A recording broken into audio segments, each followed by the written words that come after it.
The sound of gunfire shattered the summer stillness as Madeline Crawford clutched her father's bloodied hand, his breathing growing shallower with each passing second. The year was 1875, and the Arizona Territory showed no mercy to those who couldn't defend themselves. Madeline's father, once the most respected rancher in Silverdale County, now lay dying from 3 bullet wounds while the scoundrels who'd ambushed them fled with their horses and supplies. "Don't you die on me," Madeline pleaded, pressing her handkerchief against the worst of his wounds, but the crimson stain spread relentlessly across his chest. At 22, she had never felt more alone or terrified. The nearest town was miles away, and night would fall soon, bringing with it the coyotes and other dangers of the desert. A cloud of dust on the horizon caught her eye, and Madeline's heart leapt with both hope and fear. A lone rider approached, his silhouette growing larger against the setting sun. She reached for her father's pistol, determined to protect them both if this was another bandit coming to finish what the others had started. The stranger dismounted before he reached them, approaching slowly with his hands visible. "Madam," he called out, his voice deep and cautious. "I mean no harm. I heard gunfire." As he drew closer, Madeline could make out his features: a tall man with broad shoulders, sun-weathered skin, and eyes as blue as the Montana sky she'd left behind 3 years ago. His clothes were trail-worn but clean, and the star pinned to his vest identified him as some kind of lawman. "My father's been shot," she said, the pistol still aimed at the stranger's chest. "3 men ambushed us, took our horses." The man knelt beside her father, checking his wounds with practiced hands. "I'm Lucas Blackwood, U.S. Marshal," he said, eyes meeting hers with a steadiness that somehow calmed her racing heart. "Your father needs help fast. My camp's not far. We need to move him now if he's going to have any chance." Madeline lowered the gun. "I'm Madeline Crawford. This is my father, William." Lucas lifted William with surprising gentleness for a man of his size. "Hold on, sir," he murmured. "I'll get you patched up." William's eyes fluttered open. "Take care of my girl," he whispered, blood bubbling at the corner of his mouth. "Promise me." "I promise," Lucas replied without hesitation, settling the injured man onto his horse. "But you'll be doing that yourself once we get you fixed up." That night blurred into a haze of fear and desperate hope as Lucas worked tirelessly to save William Crawford's life. His camp was simple but well-equipped, and the marshal clearly had experience treating gunshot wounds. Madeline boiled water, tore strips of cloth for bandages, and prayed harder than she ever had in her life. "Your father's a fighter," Lucas said as dawn broke, washing his bloodied hands in a basin. "The bullets missed his vital organs, but he's lost a lot of blood. Next few days will tell." Madeline nodded, exhaustion making her sway slightly. "Thank you. I don't know what I would have done if you hadn't come along." "Get some rest, Miss Crawford. I'll watch over him." For 3 days, William hovered between life and death while Lucas hunted, cooked, and cared for both of them. Madeline learned that the marshal was tracking the same gang that had attacked them, the Ryder brothers, notorious for terrorizing settlements across the territory. On the 4th morning, William finally opened his eyes with clarity. "Maddie," he whispered, reaching for her hand. "Pa." Tears of relief streamed down her face. "You're going to be all right." Later that day, as William slept peacefully, Lucas sat beside Madeline at the campfire. "He'll need time to recover before traveling." "Where were you headed?" "Whitewater Springs," she replied. "Pa bought land there, sight unseen. Said it was time to start fresh after losing the Montana ranch." Lucas's expression darkened. "Whitewater's a rough place these days. The Ryders have been running roughshod over the whole area. Folks are scared, businesses closing." "We have nowhere else to go," Madeline said simply. "Everything we own is in those saddlebags the Ryders stole." "I can help you get to Whitewater safely," Lucas offered, "and maybe recover what was taken. I've been on their trail for months." William, who had awakened and overheard their conversation, spoke up weakly. "Why would you do that, Marshal? You've done enough."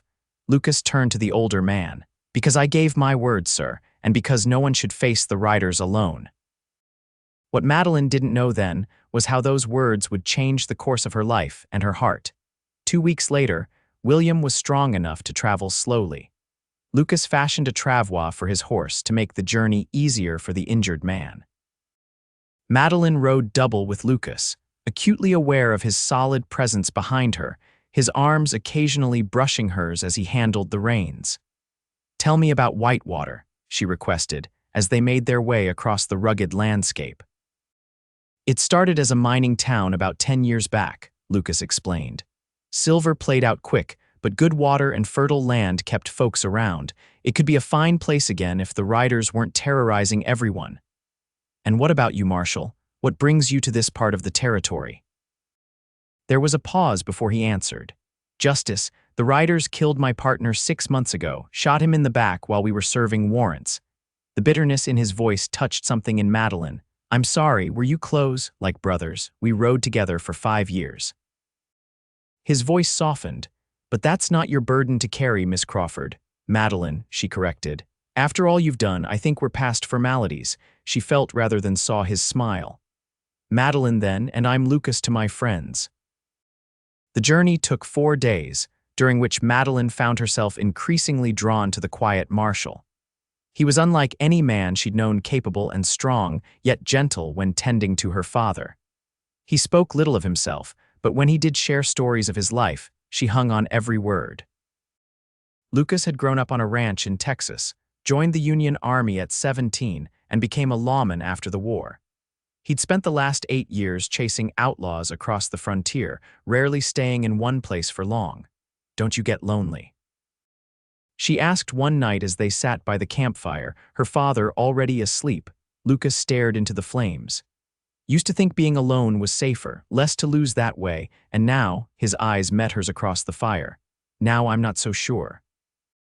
Whitewater Springs appeared on the horizon late on the 4th day, a scattering of wooden buildings nestled in a valley with mountains rising behind it. Even from a distance, Madeline could see it had seen better days. Several buildings showed fire damage, and there were few people visible on the streets. "Your father's land is north of town," Lucas said, pointing to a ridge in the distance. "There's a small cabin and about 100 acres with good water access." William, who had been dozing, straightened up. "How do you know that, Marshal?" "I make it my business to know this territory, sir. And that property belonged to a good man named Thomas Fletcher. I was sorry to hear he'd sold up and moved back east. They made camp one last time before reaching town, not wanting to arrive after dark." As Madeline helped prepare the evening meal, she caught Lucas watching her, his expression unreadable. "What is it?" she asked. "Just thinking about tomorrow," he replied. "Once you're settled, I'll need to continue tracking the Ryders." Madeline felt an unexpected pang of loss. "You're leaving." "It's my job," he said simply. "But I'll see you safely established first. That's my promise to your father." William, who had been resting nearby, spoke up. "A promise made under duress isn't binding, Marshal. You've done more than enough." Lucas shook his head. "A debt is a debt, sir. You would have died without help, and I gave my word to see your daughter safe. I don't take that lightly." Madeline looked between the two men, sensing something unspoken passing between them. "We'll manage," she said, though the thought of Lucas leaving made her heart ache in a way that surprised her. They arrived in Whitewater Springs the next morning. The town was even more desolate, up close, windows boarded, businesses closed, and the few people on the streets hurrying along with wary expressions. Lucas led them to a 2-story building with a weathered sign reading Thompson's General Store and Hotel. A bell jangled as they entered, and a small, balding man emerged from the back. "Marshal Blackwood," he said, eyes widening. "Didn't expect to see you back so soon." "Hello, Jasper. These folks are William and Madeline Crawford. They've bought the Fletcher place." Jasper's expression shifted to concern. "The Fletcher place? But that's," he caught himself glancing at William. "That's a fine property, sir. Needs some work, but good land." "What were you about to say?" Madeline asked. The storekeeper fidgeted. "Nothing important, miss. Just that it's been empty a spell, might need cleaning up." Lucas's jaw tightened almost imperceptibly. "Jasper, Mr. Crawford was shot by the Ryders 2 weeks back. They deserve to know what they're facing." Jasper sighed, shoulders slumping. "The Ryders have been claiming that land since Fletcher left. Said they're using the water rights. Anyone goes up there gets run off." William's face hardened. I have the deed signed and legal. No outlaw gang is taking what's rightfully mine. Pa, you're still healing, Madeline protested. We need to be sensible about this. Your daughter's right, Lucas agreed. Let me ride up there first, assess the situation. After securing rooms at the hotel and settling William comfortably, Lucas prepared to visit the Crawford property. Madeline followed him to the livery stable. I'm coming with you, she announced. Lucas turned, eyebrows raised. That wouldn't be wise. It's my home too, she insisted. And I can ride and shoot as well as most men. He studied her for a long moment. Your father won't like it. Pause resting. What he doesn't know won't worry him. A hint of a smile touched Lucas's lips. You're not what I expected, Madeline Crawford. Is that good or bad, Marshal? Just an observation. He handed her the reins to a sturdy bay mare. Stay close and do exactly as I say. The Fletcher property, now the Crawford property, lay 3 miles north of town. As they rode, the landscape opened up into a beautiful valley with a creek running through it. Under different circumstances, Madeline would have been enchanted by the view. It's lovely, she murmured as they crested a hill overlooking the homestead. A small but solid cabin stood near the creek, with a barn and corral nearby. Fields stretched beyond, untended but rich with possibility. Fletcher built it all himself, Lucas said. Shame he had to leave. Did the Ryders force him out too? Lucas's expression darkened. Not directly. His wife took sick last winter. Without a doctor nearby, there wasn't much hope. He couldn't stay after she passed. They approached cautiously, but the property appeared deserted. The cabin door stood partially open, swinging slightly in the breeze. Wait here, Lucas instructed, dismounting and drawing his pistol. No, Madeline replied, sliding from her horse. We do this together. He looked like he wanted to argue but nodded tersely. Stay behind me. The cabin's interior was a mess, furniture overturned, cupboards emptied. Evidence of unwelcome visitors was everywhere, from empty bottles scattered across the floor to bullet holes in the walls. Someone had used the fireplace recently. Cold ashes still filled the hearth. The Ryders. Madeline asked, or their men, Lucas confirmed, but they're not here now. They checked the barn next, finding it similarly ransacked. The corral fencing was broken in several places, and the small garden beside the cabin had been trampled. It's fixable, Madeline said determinedly. We can make this work. Lucas walked to the creek, kneeling to examine tracks in the mud. They've been watering horses here regularly, probably using this as a way station. Then they'll be back, he nodded grimly.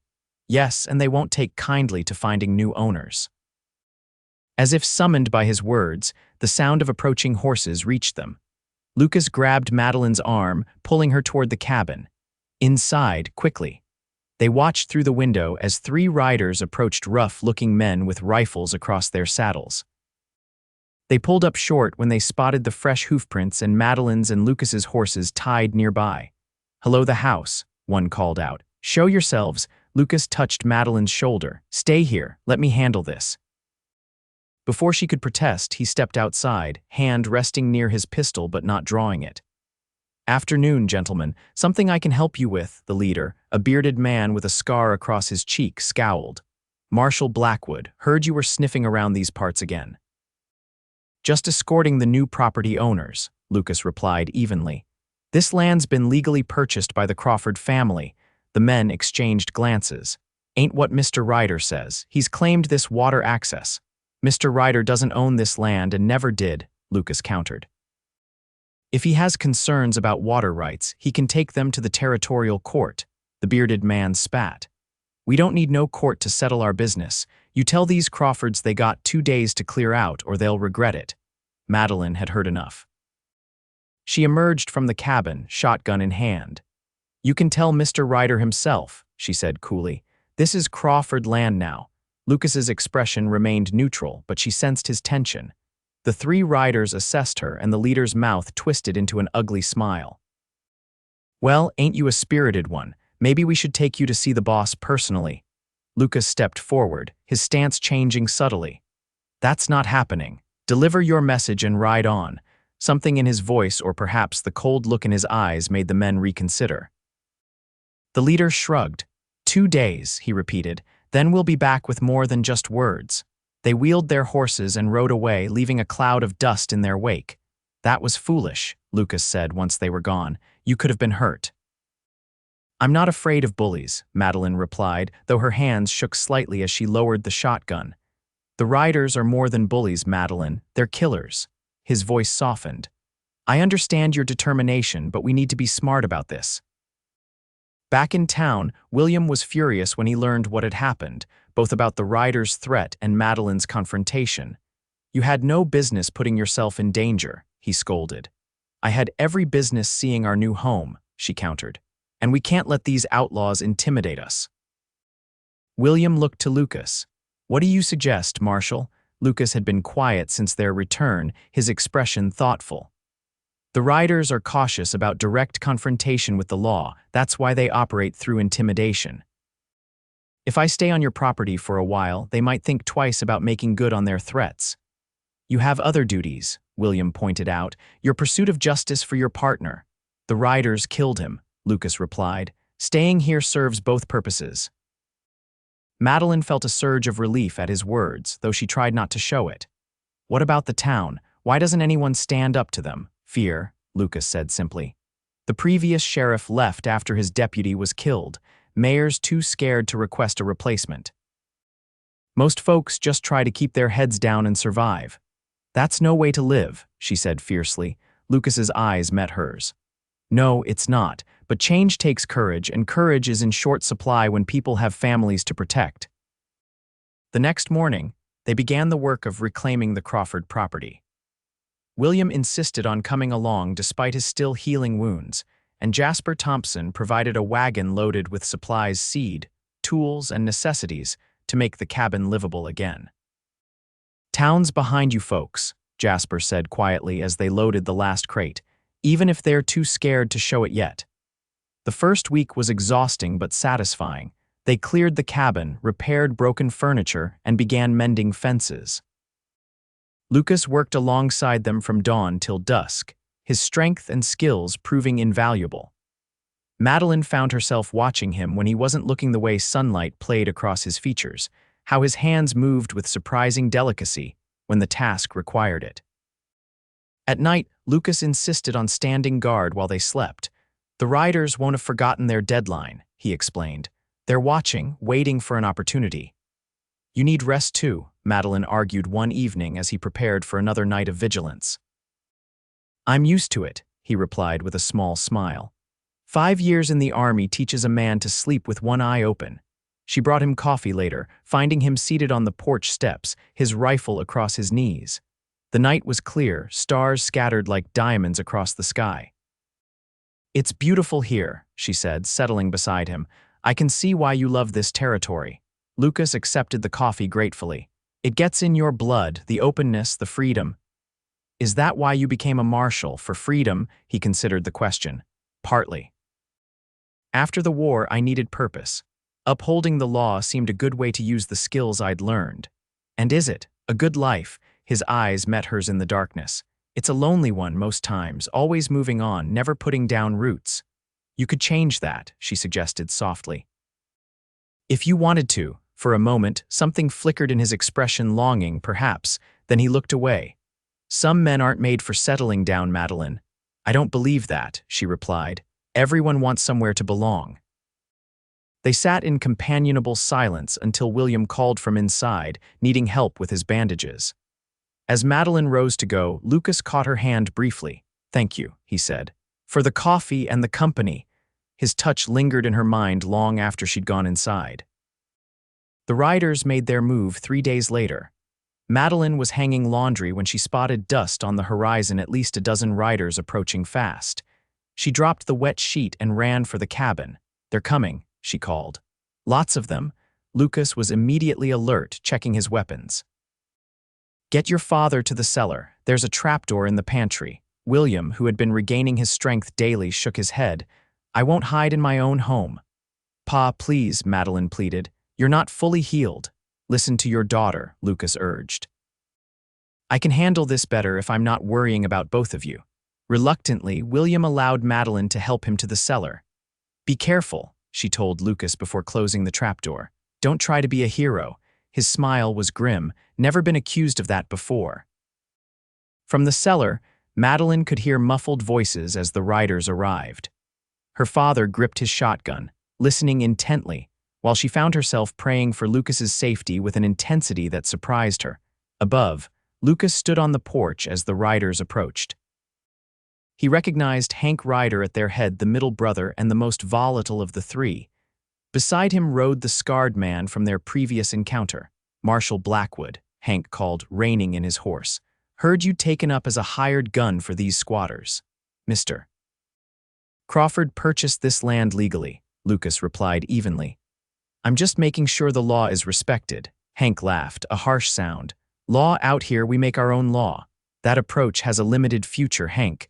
You and your brothers are wanted in 3 territories now." "And yet here we are," Hank gestured to his men. 12 of us, one of you. Those aren't good odds, Marshal." Lucas didn't flinch. "I've faced worse. Question is, how many of your men are willing to die today? Because I guarantee some will." A murmur ran through the group. Hank's expression darkened. "Big talk for a man all alone." "He's not alone," came a voice from behind the Ryders. Everyone turned to see a group of mounted men approaching from the direction of town, at least 15 of them, led by Jasper Thompson. "What's this?" Hank demanded. Jasper rode forward. "This is Whitewater Springs saying we've had enough, Ryder. Marshal Blackwood isn't the only one who can stand up for what's right." Lucas's face betrayed nothing, but Madeline, who had crept up to peek through the cabin window, could see the surprise in his eyes. Hank and his men found themselves suddenly outnumbered. "This isn't over," he snarled at Lucas. "You can't watch them forever." "Try me," Lucas replied softly. The Ryders withdrew, casting threatening glances at the townspeople as they departed. Once they were gone, Madeline burst from the cabin and ran to where Lucas stood with Jasper. "That was incredible," she exclaimed. "How did you organize this?" Jasper smiled sheepishly. "Wasn't hard once folks knew someone was finally standing up to them. Marshall's reputation helped too." "Thank you," she said, impulsively hugging the surprised storekeeper. "All of you." The townsmen approached, introducing themselves one by one. Farmers, merchants, a blacksmith, ordinary people who had found their courage. William joined them, moving slowly but with determination. "You've done us a great service," he told Jasper and the others. "We won't forget it." "This is just the beginning," Lucas cautioned as the impromptu gathering continued. "The Ryders won't give up so easily." "But they'll think twice now," Madeline pointed out. "They know they're not facing just one family," he nodded, conceding the point. "It's a start." That night, after their neighbors had departed with promises of future help, Madeline found Lucas by the creek, staring at the water. "You inspired them," she said, joining him. "They found their courage because of you," he shook his head. "They found it themselves. Sometimes people just need to see it's possible to fight back." "Is that why you do what you do? To show it's possible?" Lucas picked up a stone, skipping it across the water. "I do it because it's right." "Because someone has to. And when will it be enough?" she asked gently. "When will you have done your part?" He looked at her then, really looked at her, and something in his expression made her heart beat faster. "I don't know," he admitted. "Never thought much about after." "Maybe it's time you did." Before he could respond, they heard William calling from the cabin. The moment broke, but something had shifted between them, a possibility acknowledged, if not yet embraced. The next weeks brought changes to the Crawford Ranch and Whitewater Springs. True to Jasper's word, townspeople came regularly to help rebuilding, planting, and establishing the Crawfords as part of the community. William grew stronger, though he would always carry the scars of the ambush. Lucas remained, ostensibly to protect them from the Ryders, who maintained an ominous but distant presence. But Madeline sensed another reason for his continued stay, one neither of them had voiced aloud. They fell into a rhythm, working side by side during the day, talking long into the evening. Lucas revealed more of himself, his childhood in Texas, the brother he'd lost in the war. His dreams before life had taken unexpected turns. Madeline shared her own stories, her mother's death when she was 15, learning to run a ranch alongside her father, her secret hope of someday becoming a teacher. "You'd be good at it," Lucas told her one evening as they sat on the newly repaired porch. "You have patience." "Not always," she laughed. Ask my father about the time I tried to break that Mustang. Still, he insisted. You have a way of making people want to be better. His words warmed her, but before she could respond, hoofbeats approached a single rider moving fast. Lucas was on his feet instantly, hand on his pistol. The rider came into view, a young man from town, one of Jasper's clerks. Marshal, he called breathlessly. Come quick, the riders have taken Jasper. Lucas's expression hardened. When, hour ago, dragged him right out of the store. Said they'd hang him as an example unless you come to their camp alone. Madeline grabbed Lucas's arm. It's a trap. Of course it is, he agreed grimly, but I can't leave Jasper to die. Then I'm coming with you, she declared. Lucas shook his head firmly. Absolutely not. This is exactly what they want to draw me out, maybe hurt you in the process. We can gather the townsmen again, she suggested desperately. No time, and they'll be expecting that. He turned to the messenger. Ride back, tell everyone to stay calm and stay in town, I'll handle this. As the young man galloped away, Madeline followed Lucas to the barn where he began saddling his horse. There has to be another way, she insisted. There isn't. He paused, turning to face her. Madeline, I need you to trust me. I've dealt with men like the Ryders before. But never alone against so many, she argued. At least let me follow, stay hidden as backup, and risk your life. No, his voice softened. Your father nearly died once. I won't be responsible for his daughter getting hurt too. This isn't about responsibility or debt, she said fiercely. This is about, she stopped, unable to find the words. Lucas stepped closer, his hand gently touching her cheek. I know, he said softly, but that's all the more reason I need to keep you safe. Before she could respond, he leaned forward and kissed her a brief, tender touch that left her breathless. Then he mounted his horse and rode away, leaving Madeline staring after him with fear and something deeper clutching at her heart. William found her still standing there minutes later. Where's Lucas going? He asked, alarm in his voice when she explained. That's madness. The Ryders will kill him. I know, Madeline replied, suddenly resolute. Which is why I'm going after him. Will you help me? Her father studied her face, then nodded slowly. He saved my life. Least I can do is help save his, but we'll need more than just the two of us. The townspeople. Some, yes, but I have another idea. William led her to the cabin, pulling out a map from his papers. The army has an outpost 20 miles south if we can get word to them. That's brilliant, Pa, Madeline exclaimed. The Ryders would never stand against federal troops. You ride for the outpost, William instructed. I'll gather what men I can from town and follow Lucas. We'll try to stall until you return with help. Madeline changed into riding clothes, strapped on her father's spare pistol, and took their fastest horse. As she prepared to leave, William clasped her shoulder. Be careful, Maddie, and he hesitated. Lucas is a good man, the kind worth fighting for, she smiled tremulously. I know, Pa. The ride to the outpost was the longest of Madeline's life. Her mind raced with terrible possibilities. Lucas outnumbered, Lucas hurt or worse. The thought of losing him before they'd truly had a chance to begin was unbearable. The outpost commander, Captain Miller, listened to her story with growing concern. The Ryders have been a thorn in our side for months, miss. I'd welcome the chance to bring them in. He turned to his lieutenant. Assemble 20 men, we ride immediately. As they galloped back toward Whitewater Springs, Madeline prayed they wouldn't be too late. Lucas, meanwhile, had reached the Ryders' camp, an abandoned mining operation in the hills east of town. He approached openly, hands visible, though he had no intention of surrendering his weapons. Frank Ryder, the eldest brother, met him at the edge of camp. Marshal Blackwood, bold of you to come alone. Where's Jasper Thompson? Lucas demanded. Frank gestured toward a ramshackle building. Safe for now, depends on you whether he stays that way. Let him go and we can talk. Frank laughed. You're not in a position to make demands. You've been a problem since you arrived in this territory. Time to solve that problem permanently. The army knows I'm here, Lucas lied smoothly. Kill me, and you'll have a company of soldiers hunting you within days. Doubt flickered across Frank's face, but he masked it quickly. Then we'll be long gone, but first you're going to watch your friend hang. Lucas tensed, ready to draw, when shouts erupted from the perimeter of the camp. William Crawford and a dozen townsmen had arrived, surrounding the area. Let them both go, Ryder, William called. Or we start shooting. Chaos erupted as the riders and their men scrambled for cover. Lucas used the distraction to draw his pistol, shooting the guard nearest to the building where Jasper was held. He sprinted across the open ground, bullets kicking up dust around him. Inside, he found Jasper bound to a chair, bruised but alive. "Took you long enough," the storekeeper quipped as Lucas cut his bonds. "Stay low," Lucas instructed, guiding him toward the back of the building. "We need to get you out of here." Outside, a full-scale gun battle had developed. The townsmen had taken defensive positions, but they were outgunned and outmanned by the Ryder's gang. Lucas spotted Hank Ryder aiming at William, who was exposed behind an inadequate barricade.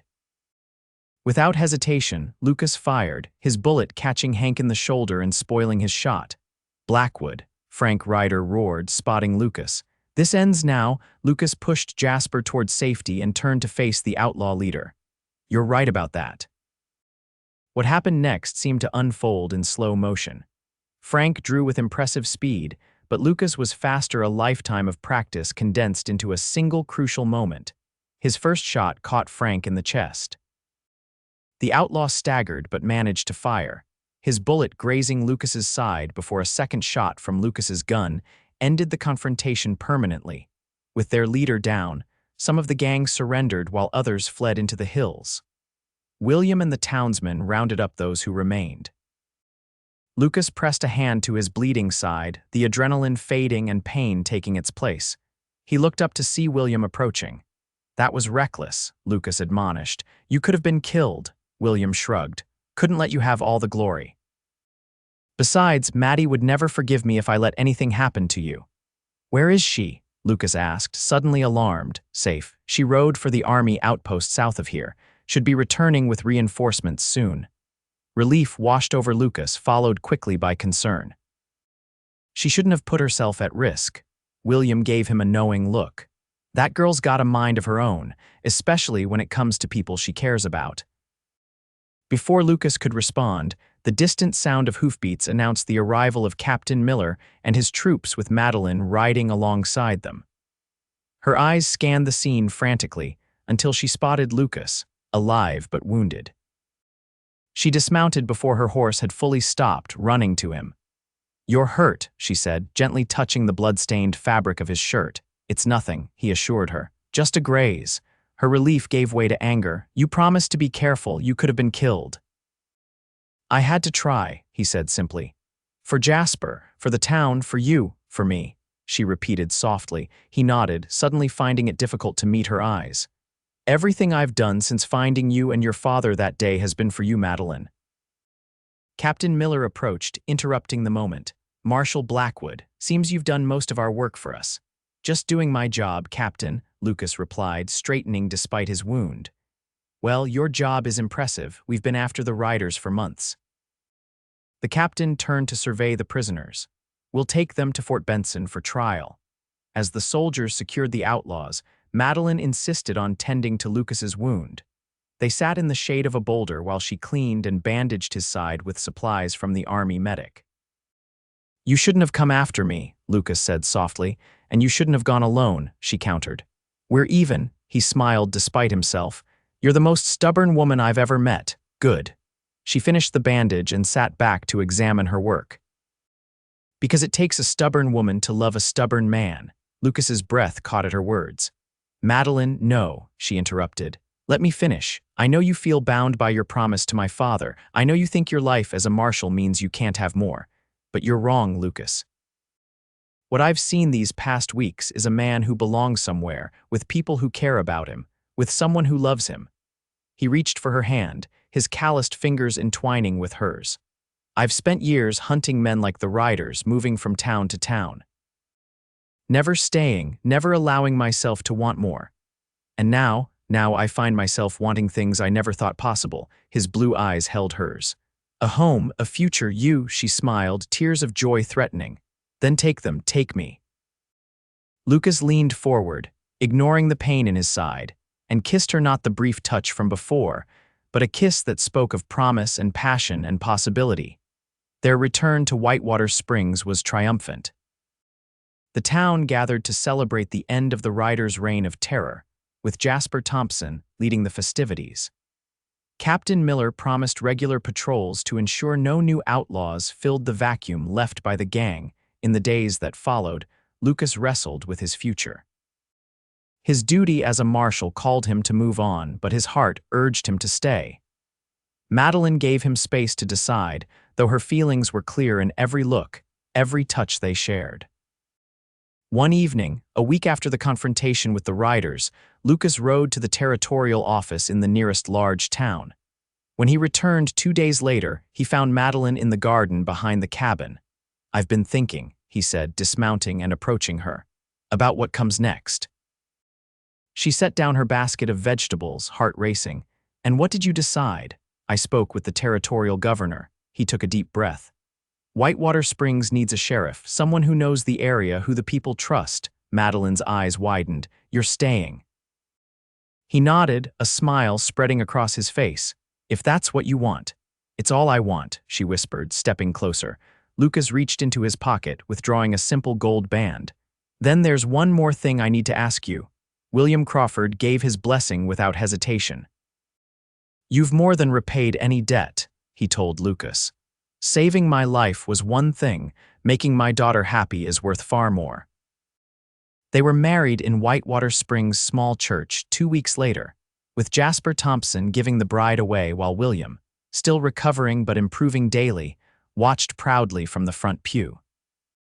The entire town attended, celebrating not just the union of two people but the rebirth of their community.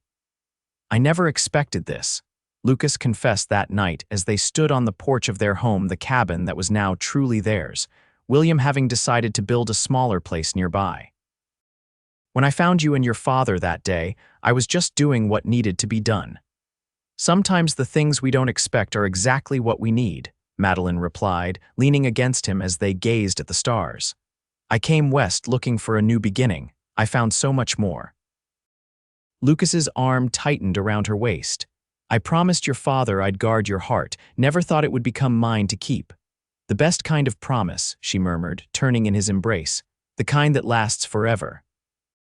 As spring gave way to summer, Whitewater Springs flourished under its new sheriff's protection.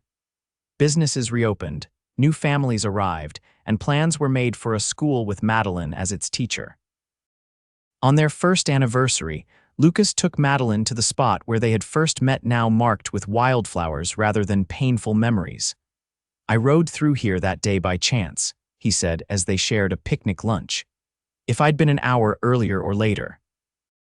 "It wasn't chance," she replied confidently. "Some things are meant to be," he smiled, still amazed by her certainty, by the blessing of her love. "Like us, especially us." She took his hand, placing it gently on her stomach. "And like the family we're starting." Lucas's eyes widened as he understood her meaning. "A baby, you're sure?" She nodded, tears of joy in her eyes. "In the winter, our own new beginning." He gathered her close, overwhelmed by emotion. The solitary lawman who had ridden into their lives 2 years ago was gone, replaced by a man who had found his purpose not just in upholding justice, but in loving deeply and being loved in return. Their son, William Lucas Blackwood, was born on a snowy January night in 1877, with his grandfather and half the town waiting anxiously outside. Lucas, who had faced down outlaws without flinching, found himself trembling as he held his newborn son for the first time.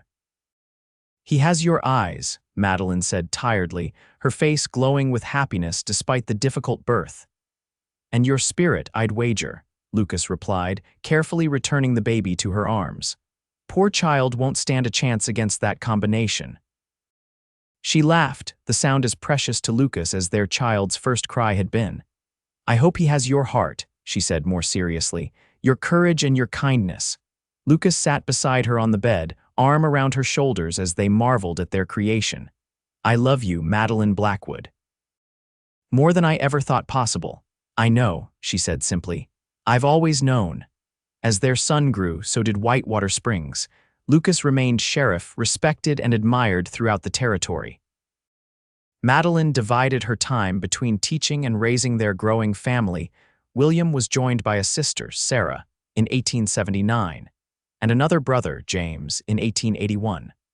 William Crawford lived to see all 3 grandchildren, though his health never fully recovered from the ambush. When he passed peacefully in the winter of 1882, he did so knowing his daughter was cherished and his legacy secure. Through the years, Lucas and Madeline faced challenges: drought, illness, the occasional outlaw passing through, but they faced them together, their bond only strengthening with time. The debt that had first bound Lucas to the Crawfords had transformed into something far more precious, a love that had saved them both. On their 10th anniversary, with their children sleeping and the house quiet, they sat on the same porch where they had shared so many conversations in those early days. "Do you ever regret it?" Madeline asked. "Giving up the life of a traveling lawman?" Lucas looked at her in surprise. "Not for a single moment. Why would you ask that?" she shrugged. "Just wondering if you miss the excitement sometimes." He laughed, pulling her close. 3 children, a town that finds new ways to need its sheriff daily, and a wife who still challenges me at every turn. "I'd say that's excitement enough for any man," she smiled, resting her head on his shoulder. "Good answer, Sheriff Blackwood. The only answer, Mrs. Blackwood." He kissed her temple. "The day I found you and your father was the luckiest of my life, though I didn't know it then." "Not luck," she reminded him. "Destiny."